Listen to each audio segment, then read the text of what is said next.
Top quality और consistent performance के लिए सिर्फ सिल्वर पंप्स एंड मोटर्स, नाम याद रखना। તો ગેરકાયદે સ્કૂલ મામલે હવે ડેપ્યુટી કમિશનર CK નંદાણીનું નિવેદન પણ સામે આવ્યું છે। અગાઉ 262 ની નોટિસ આપવામાં આવી છે તેવું પણ કહ્યું। સ્કૂલ સંપૂર્ણ ગેરકાયદેસર છે એટલે કાર્યવાહી થશે। સ્કૂલનું ડ્રેનેજ કનેક્શન, લાઇટ કનેક્શન તેમજ બાંધકામ દૂર કરવામાં આવશે। જાતે દૂર નહીં કરે તો કોર્પોરેશન ડિમોલેશનની કામગીરી કરશે। નોંધનીય છે કે રાજકોટમાં વગર મંજૂરીએ 3 માળની સ્કૂલ ધમધમતી હોવાનો ન્યૂઝ કેપિટલે અહેવાલ દર્શાવ્યો હતો અને હવે આ મુદ્દે તંત્ર એક્શનમાં આવ્યું છે।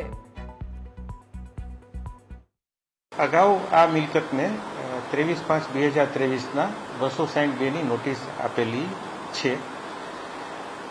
હાલ વેસ્ટઝોન વિસ્તારમાં જ્યાં અગાઉ 262 આપેલી હોય પરંતુ કાર્યવાહી કોઈ થયેલ ન હોય એનું એક લિસ્ટિંગ કરી અને અમે આગળની કાર્યવાહી માટે કાર્યવાહી હાથ ધરેલ છે।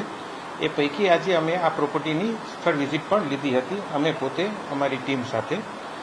અને આ જે પ્રોપર્ટી છે એને 262 અપાઈ ગઈ છે। હવે એનું જે વોટર સપ્લાય છે, સીવરેજ છે અને PGVSLનું કનેક્શન છે એ કપાત કરવામાં આવશે અને તે આખું બાંધકામ છે તે દૂર કરવામાં આવશે।